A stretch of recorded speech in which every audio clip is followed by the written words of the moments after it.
د هند په هریانا ایالات کې د هندوانو او مسلمانانو ترمنځ په نښتو کې 15 کسان وژل شوي دي. سلام درنو لیدونکو، ستړي مه شئ. د هند پولیس وایي د هندوانو او مسلمانانو ترمنځ په نښته کې د 2 پولیسو په ګډون 15 تنه وژل شوي دي. ځایي دولتي چارواکي وایي په دې نښتو کې د 10 پولیسو په ګډون 80 تنه نور ټپیان شوي دي. دا نښتې د نوې ډیلي 50 کیلومترۍ کې په هریانا ایالات کې شوي دي. د پولیسو په وینا دا نښته نن هغه مهال رامنځته شوه چې د هندوانو یوه ډله په هریانا ایالات کې د نوح په نوم د مسلمانانو له سیمې د تېرېدو په حال کې وه.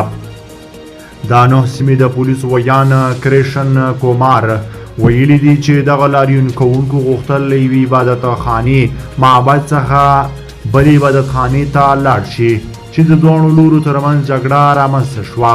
دا وویل چې په وژل شویو کې 2 تنه رضاکاره ساتونکي وو چې د تاوتریخوالي په شنډولو کې یې له پولیسو سره مرسته کوله.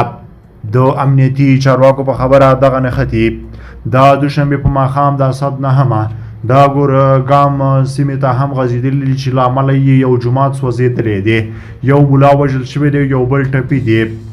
ګورګرام سیمه چې پخوا د ګورګاون په نوم یادېده د نوې ډیلي سره نږدې ده او په دغه ځای کې د دې هېواد څو غټې فابریکې فعالیت لري چې د سوداګریز مرکز په توګه هم پیژندل کیږي.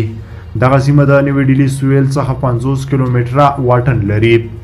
نن سه شنبه د اسد 10 د مسلمانانو او هندوانو استازو په ګورګرام کې د شخړو د ختمولو په موخه خبرې اترې پیل کړې دي.